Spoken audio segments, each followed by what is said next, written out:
Բարև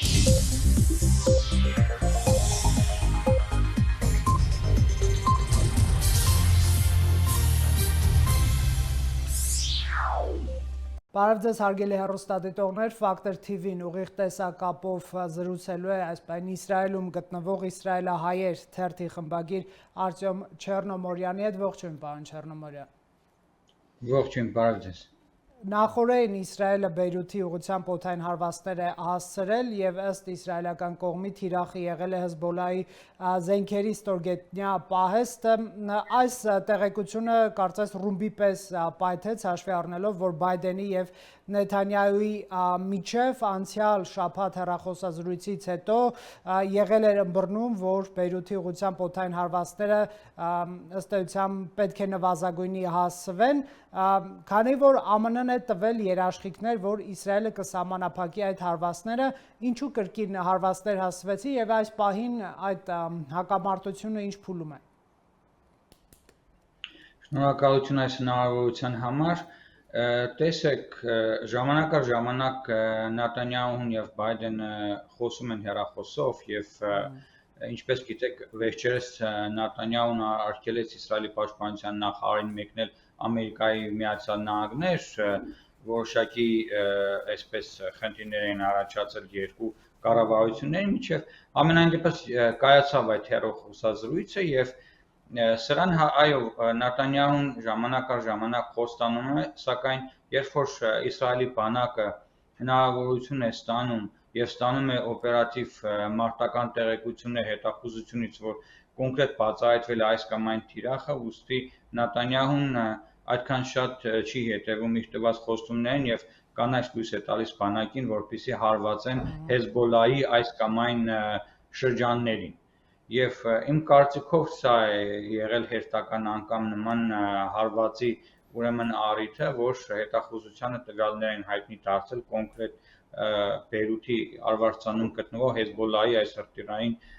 հենակետերի ստորգետնյա մասին տեղեկություններ։ Պարոն Չեռնոմորյան, իսկ Լիբանանի ուղղությամբ այս պահին Իսրայելը ինչ նպատակներ է հետապնդում, ցամաքային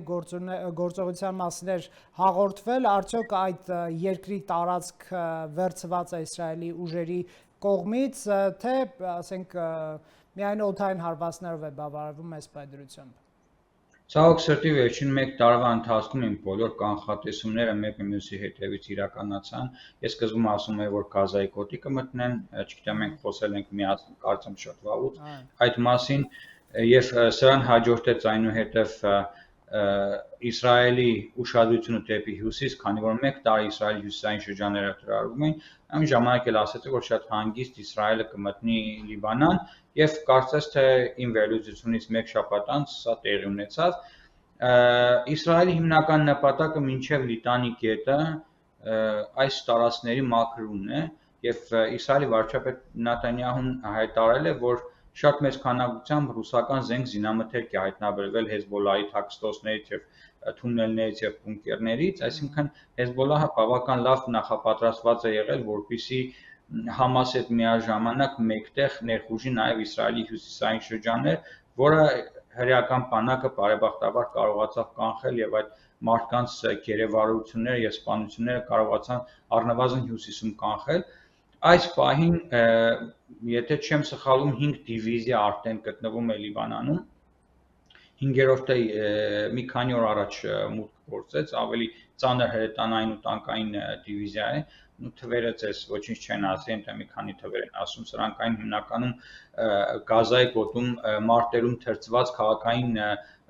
ասենք պատերազմներում բավական լուրջ փորձ ունեցող ստորաբաժանումներ են եւ ասեմ որ սրանք մոբ ուժերն են, այսինքն Իսրայելի պաշտպանության բանակը 18 տարեկան երեխաները, որոնք որ գնում են բանակ, այս երիտասարդներ չեն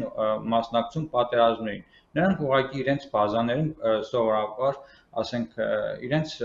սովորական ծառայությունն են տալնում 3 տարի։ Հիմնական այս ստորաբաժանումները բաղկացած են մոբ ուժերից, որոնք բարբերաբար հավաքվում են տարվա ընթացքում մի քանի անգամ եւ այս վերջերս կան մարդիկ, որ նույնիսկ 200-250 օր մոբ ուժերում են գտնվում, այսինքն բարբերաբար ամիսներով գտնվում են պատերազմի մեջ, վերադառնում են եւ այն եւ այն։ Հիմա ինչ վերաբերում է Լիբանանին, Իսրայելը ոչ միայն Լիբանան է մտել, այլ նաեւ 1.5 կիլոմետր տարածքով մտել է նաև Սիրիա։ Սիրիայում Քունեյթրա կոչվող վայրը կա, որը ժամանակին Սիրիայից օգտվում էին Հեզբոլայի մարտիկները, որպեսզի հարվածներ հասնեն, եւ այս վերջերս էլ այնտեղ միլիցիաներ գոյություն ունեն իրանական պրոքսիներ, որոնք եւս ԱԹՍ-ներ էին բաց թողնում Իսրայելի սահմանների վրա, Իսրայելի խաղաղ բնակչության վրա, եւ Իսրայելը նաեւ այստեղ է մուտք գործել, այսինքն խոսքը ոչ միայն Լիբանանի, Գազայի, այլ նաեւ Սիրիայի մասին է։ Եվ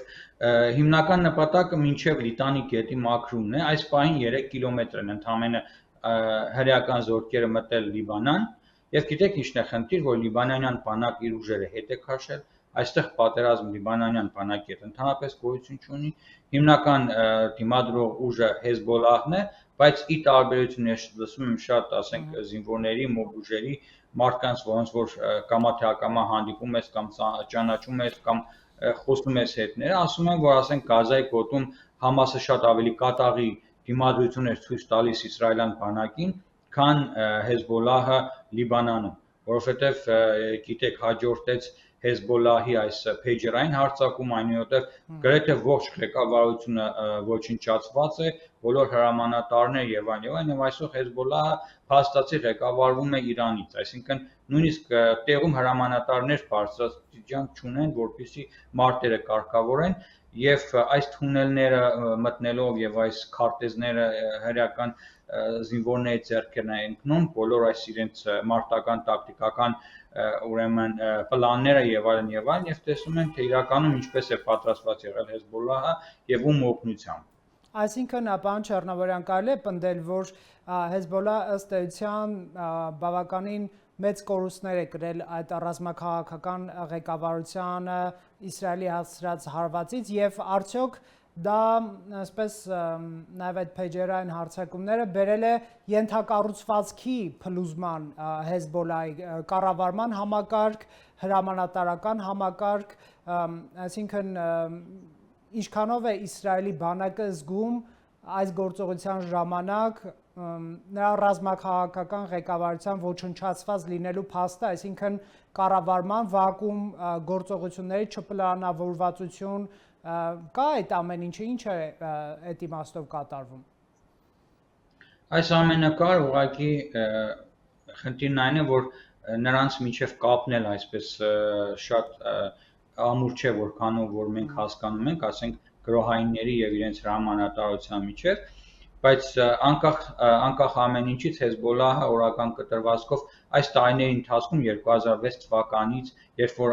արդեն ՄԱԿ-ի զորքերը տեղակայվել են Լիբանանի եւ Իսրայելի սահմանին, 2006 թվականից, երբ որ եղավ ՄԱԿ-ի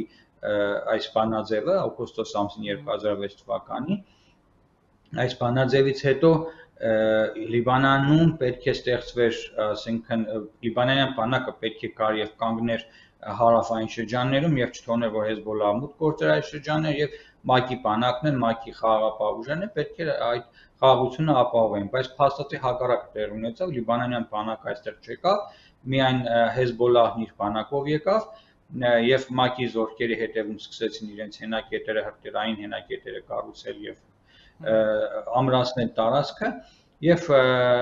սրանով հանդերձ ինչքան էլ որ թուլացած լինի, ասենք ղեկավարությունը եւ կապ չլինի, այս տարիների ընթացքում 2006 թվականից հետո այնքան հրթիռ է կուտակել իրանական արտադրության Հեզբոլահը, որ նույնիսկ այս պարագայում օրական կտրվածքով 120-ից մինչև 180 հրթիռ է ուղարկվում Իսրայելի խաղաղ բնակչության վրա։ Պատկերացրեք, նույնիսկ չունենալով հստակ այսպես ուրեմն հրամանատարական կազմ եւ այլն փորձում են Հեզբոլահի գրոհայինները ոտքի կանգնել եւ փորձում են համենայն դեպս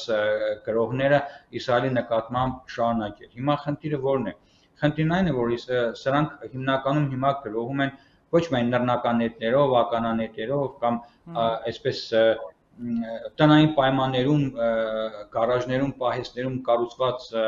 հրթիռներով, այլ արդեն ավելի հեռահար, ավելի խոշոր եւ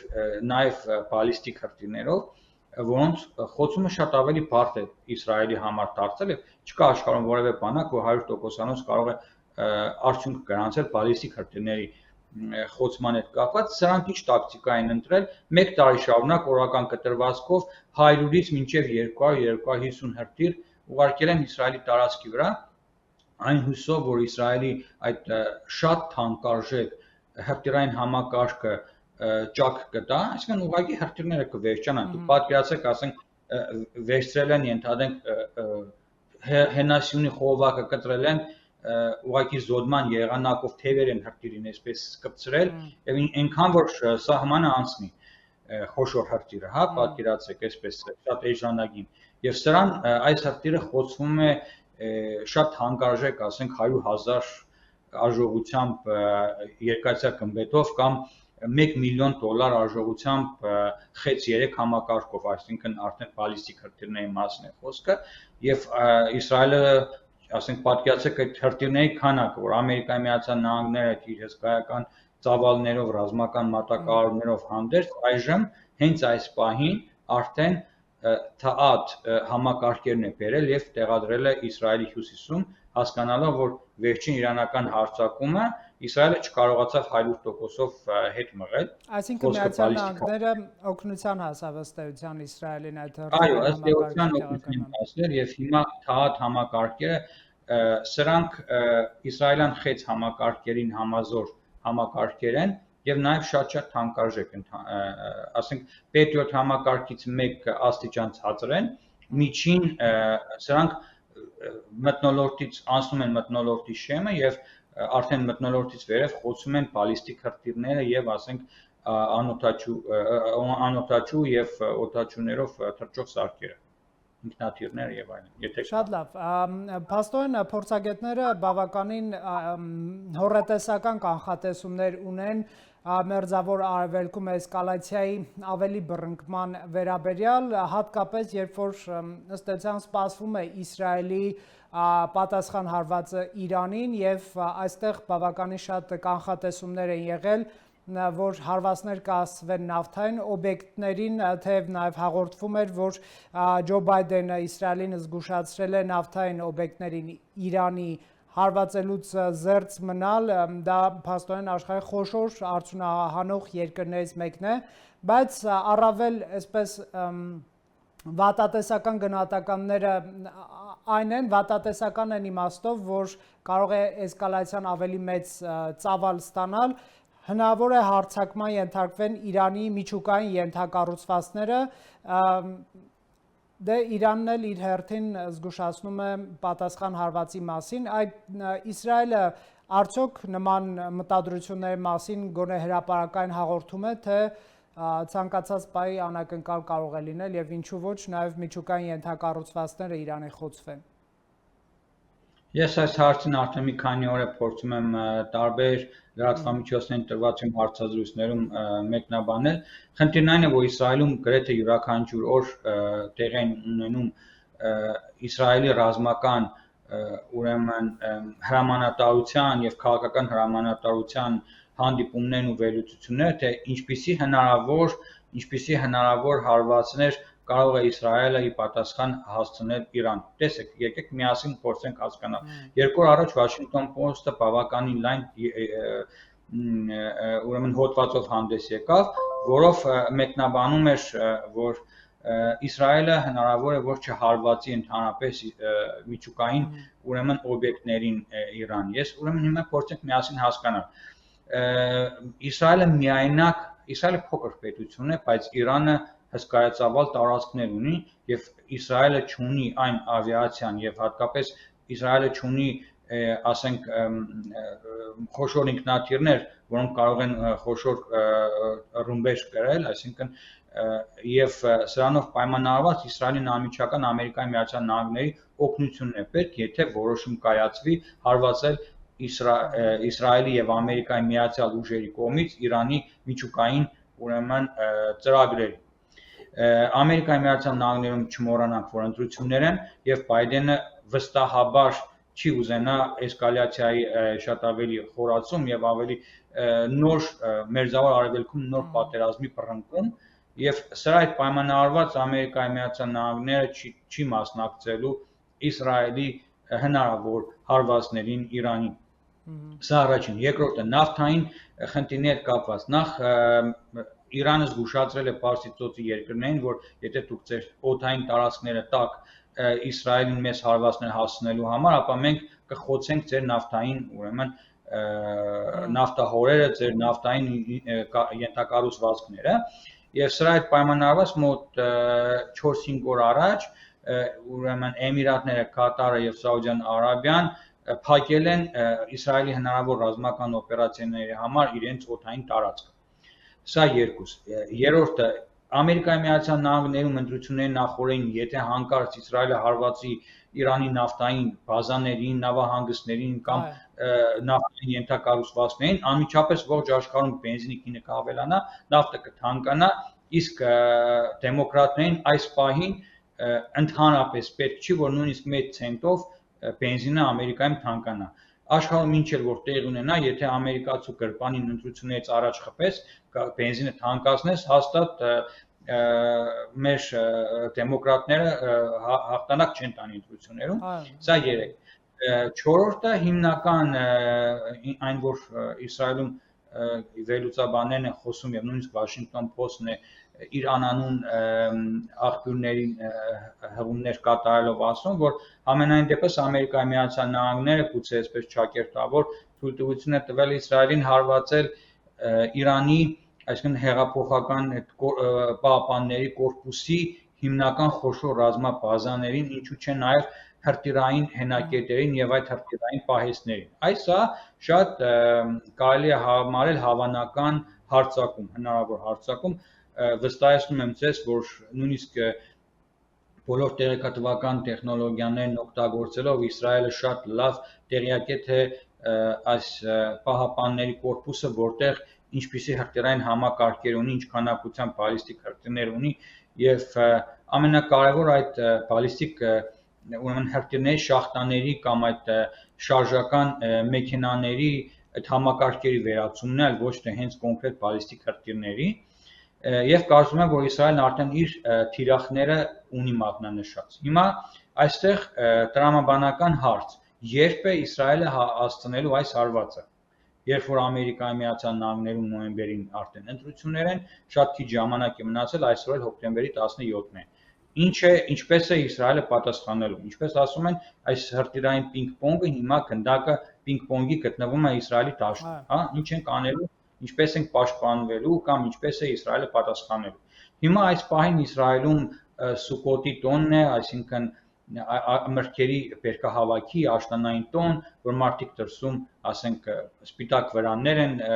խփում իրենց բայկերում եւ ամբողջ ընտանիքով գրեթե մեկ շաբաթ նշում են այս գեղեցիկ բերքի տոն, այսինքն Իսրայելում ոչ աշխատանքային օրեր են, մի օր աշխատում են, երկու օր չեն աշխատում, այսպես։ Եվ չեմ կարծում, որ Նեթանյահուն որոշի ժողովրդական լեզվով ասած հարամանել մարդկանց այս մեկ տարվա ընթացքում այս պատերազմական իրավիճակում այս տառապանքների ներքոտակ, ասենք, այս հրեական կրոնական չափազանց կարևոր այս ազգի համար տոնը։ Այսինքն ասել կուզի, որ հնարավոր է այս տոնը ավարտվի մինչև մյուս շաբաթվա վերջ այն կավարտվի, եւ այստեղ արդեն Նեթանյահուի դիմաց շատ բարդ հարց է դրված։ Հարվածել մինչև այս ամսվա վերջ, թե սպասել նախագահական ընտրությունների արդյունքներին Ամերիկայի Միացյալ Նահանգներում։ Տարբերությունը ընդամենը եւս մոտ 10 օր է։ Բայց հաշվելով Նեթանյահուի եւ Թրամփի լավ հարաբերությունները կարող է այդտեղ նաեւ որոշակի Թրամփին աջակցության մատուցվել հենց հիմա հարվածելով, հասկանալով, որ դա դեմոկրատների դիրքերը կարող է թույլատրել։ Այո, Նեթանյահուն շատ լավ հարաբերություններ ունի Թրամփի ընտանիքի հետ եւ սա էլ է հնարավոր, բայց մի մոռացեք, որ այս հարվածի ընթացքում Իսրայելը միայնակ չի կարող այս հարվածներն իրականացնել։ Նրանց պետք է ամենայն դեպս Ամերիկայի Միացյալ Նահանգների օգնությունը եւ հիմա դեմոկրատներն են։ Այո, այս վարչակազմը Այո, ես հասկացա, տեսեք, հետաքրքիր հետևյալներ, որ ըստ էության փորձ է արվում նաև որոշակի քաղաքական լուծումների շուրջ, բանակցություններ վարել, բայց մինչ այդ ես Նեթանյահի մասին էլի հարց ունեի, մենք պարբերաբար տեսնում ենք, որ նրա դեմ տեղի են ունենում բազմահազարանոց հանրահավաքներ հրաժարականի պահանջով, ըստ էության ցուցարներին ես լսում եմ, նրանք հաճախ պահանջում են չշարունակել պատերազմը, գալ քաղաքական համաձայնության, ազատել պատանդներին վերջին օրերին նաև Հեզբոլլահի կողմից հայտարարություններ են լինում, որ նրանք պատրաստ են իբրև թե այսպես համաձայնության գալու։ Ամեն դեպքում քաղաքական լուծման թեմային էլ կխնդրեմ անդրադառնանք, բայց հնարավոր է իշխանափոխություն այս ցույցերը կարող են դրան հանգեցնել, թե ամեն դեպքում ցուցարներ ունեն կարմիր գիծ, դա պատերազմի ժամանակ ղեկավարություն չփոխելն է, սա այս երևույթը մեզ էլ է, չէ՞, ծանոթ ընդհանրապես մեր այսպես լարված շրջաններում հաճախ ենք տեսնում ներքաղաքական այսպես լարումներ Հայաստանում։ Հայ ժողովրդի տարբերություն հայ ժողովրդի շատ փայլուն գիտակցում է, որ պատերազմի ժամանակ չպետք է նման խժդժություններ իրականացնել եւ այս ցույցերը շատ ավելի թափ ստացան այս վերջին 2 ամիսների ընթացքում, մինչ այդ ուղղակի բողոքի թեթև ելույթներ էին տեղի ունենում, այսինքն մոտ 10.5 ամիս, 11 ամիս մարդիկ սպասեցին այն հույսով, որ Նեթանյահուի կառավարությունը կփորձի որևէ լուծում գտնել եւ հետ բերել այս գերեվարված մարդկանց, որոնց մի մասը արդեն ըստ հետախուզության ունեցած տվյալներ այս 101 մարդուց մոտարապես կեսը, եթե ոչ ավելին իմ կարծիքով արդեն ուղղակի մարդիկ սպանված են եւ նրանց դերը այդ թունելների մեջ ինչ վիճակում են միայն Աստծուն է հայտնի եւ այդ մարդկանց մնացորդները ինչ որ մարդկանցից մնացել է ուղղակի սրանց համար են մարդիկ պայքարում Նեթանյահուի կառավարության դեմ, որպեսզի իրենց հարազատների մնացորդները գոնե բերեն մարտավարել կերպով թաղեն։ Իսրայելում ինչքան էլ որ հիմա այս շարժումները հզոր ցույցերը մոտ քանի 100,000 մարդ հավաքվի, ամենայն դեպս այս պահին Նեթանյահուի հրաժարականի հարցը խիստ դրված չի, ուղղակի պահանջ կա մարդկանց հետ վերադարձնելու։ Խնդիրն այն է, որ Իսրայելում հիմա պատերազմ է, հոկտեմբերի 7-ին մեզ համար պարզ դարձավ ողջ Իսրայելի բնակչության համար, որ Նեթանյահուի կառավարությունը, այսինքն ում հետ որ ուզում ես խոսել, նույնիսկ Նեթանյահուի այսպես խիստ պաշտպանների հետ, ասում է, որ այստեղ կեղտոտ հոտ է գալիս այս հոկտեմբերի 7-ի իրականության հետ կապված, իրականում, հա, եւ պետք է Նեթանյահուն տուն գնա։ Հիմա ինչպես է Նեթանյահուն տուն գնալ։ Նեթանյահուն ինչքան պատերազմի երկարացքի, ինչու անմիջապես իր մոբ ուժերի մի մասը չկենտրոնացրեց եւ հարվածներ չհասցրեց,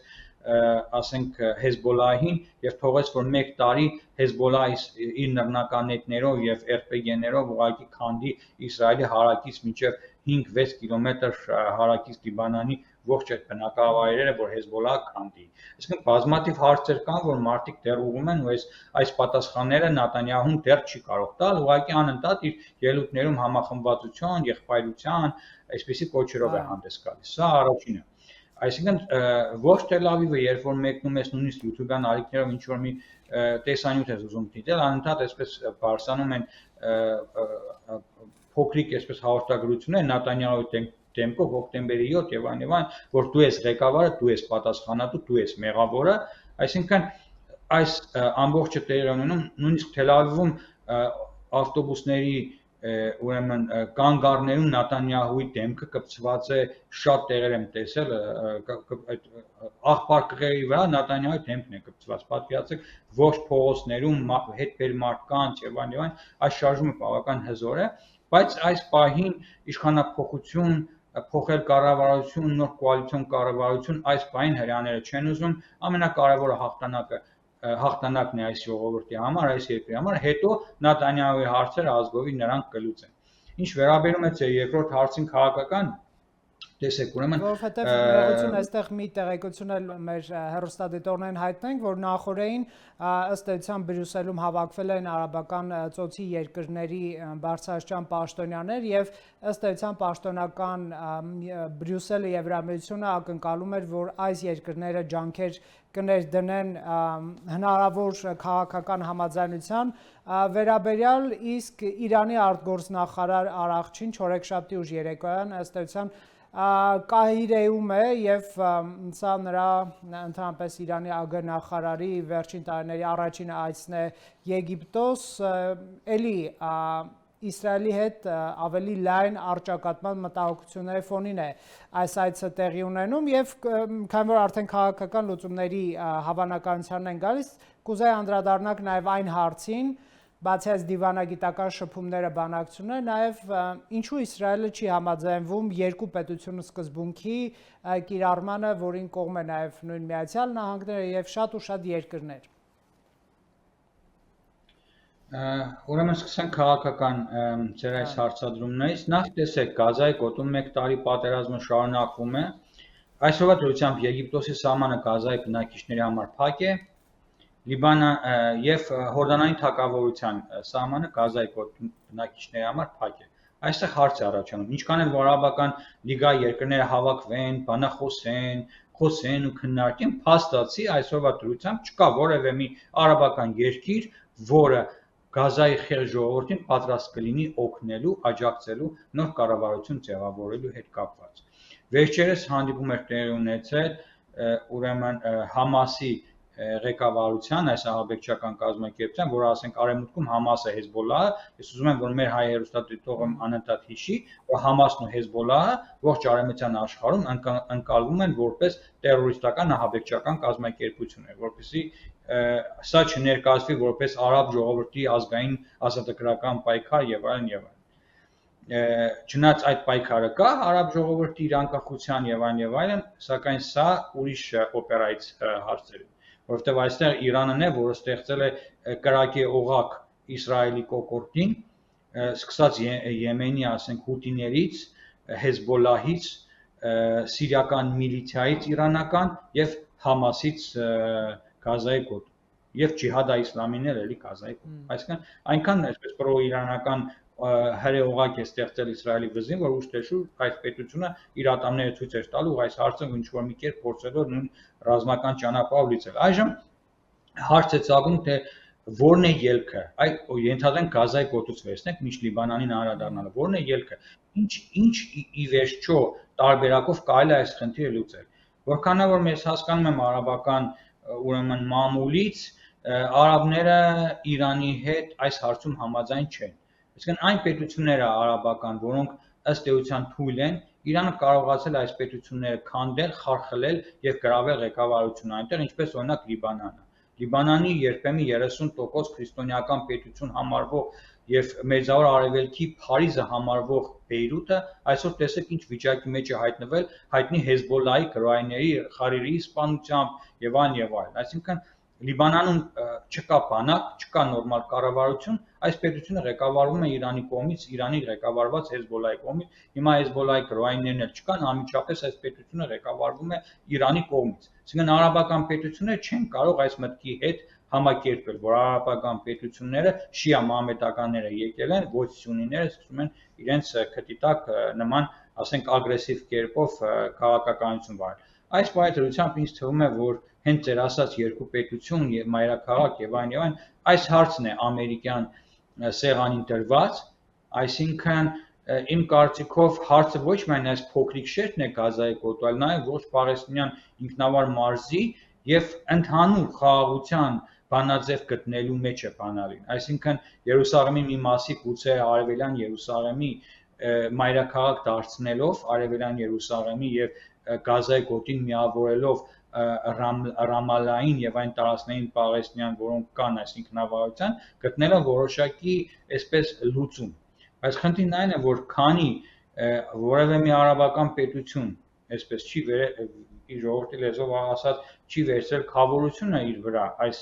ամբողջը ղեկավարելու, կառավարելու եւ չի կտրել Իրանի երկար թաթիկները այս տարածաշրջանից։ Այս խնդիրը մնում է օդի մեջ եւ եթե անդրենք, եթե Իսրայելը համաձայնվի Երուսաղեմի մի մասը տա արաբներին, արդյոք հիմա ամեն օր այս պատերազմի ընթացքում տեղի են ունենում ահաբեկչական գործողություններ Իսրայելում։ Մարդիկ ավտոկանգառներում կանգնած են, մեքենայով կամ մոտոցիկլետով անցնում է արաբը, ավտոմատով մարդկանց սպանում, փախչում է։ Ասենք ենթադրենք Երուսաղեմի արևելյան Երուսաղեմը տալով արաբներին, միթե սրանք տեղի չեն ունենա, միթե նրանց ախորժակը գնալով ավելի չի բարձրանա։ Որն են Իսրայելի երաշխիքները, ինչքան էլ որ դու ասենք ունենաս միջուկային զենք, հրթիռներ, երկաթյա գմբեթ եւ այն, փողոցում գետնի վրա մարդը տանից դանակը վերցնում, դուրս է գալիս, սկսում է մարդկանց փողոցում հարվածել կամ մեքենայով վրա երթի է ենթարկում ավտոկանգառում կանգնած մարդկանց։ Հասկանում եք, այսինքն խնդիրը պետք է լուծվի հիմնովին եւ գուցե նաեւ Ամերիկայի Միացյալ Նահանգների ու շատ արաբական երկրների ջանքերն էլ հենց սրան են ուղղված, խնդիրն ավելի գլոբալ լուծելու, այլ ոչ թե ասենք կոնկրետ Գազայի գոտում ինչ-որ մի դարածո տնելու կամ Հեզբոլլահի հետ հարցերը կարգավորելու։ Ինչ վերաբերում է Լիբանանին, տեսեք, ես վստահ եմ, որ Լիբանանի ժողովրդի մի մասը Իսրայելի հետ է։ Մարդիկ ուղղակի հոգնել են այս Հեզբոլլահի ուրեմն վարած քաղաքականությունից, դաժան քաղաքականությունից Լիբանանում, որովհետև Լիբանանը մինչ այս հեղափոխությունը եւ մինչ այս քաղաքացիական պատերազմը եւ Հեզբոլլահի ներթափանցումը, Իրանի ներթափանցումը Լիբանան համարվում էր, ասենք ինչպես ասեցի,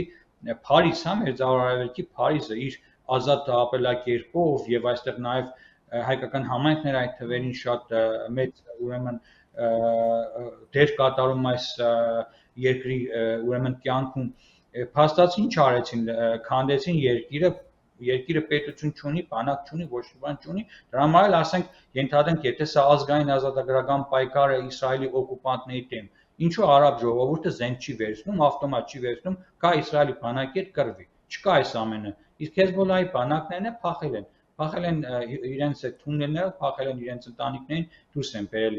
երկրի տարածքից, դրա համար Իսրայելը կամաց-կամաց, այսպես քայլափող կամաց-կամաց առաջ է գնում, մաքրում է այդ թունելները։ Շնորհակալ եմ, պարոն Չեռնամորյան, այս հնարավորության համար եւ կարևոր տեղեկությունների։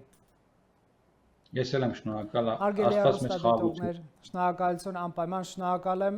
Հարգելի հեռուստադիտողներ, Ֆակտոր TV-ն ուղիղ տեսակապով զրուցում էր Իսրայելում բնակվող Արտյոմ Չեռնոմորյանի հետ։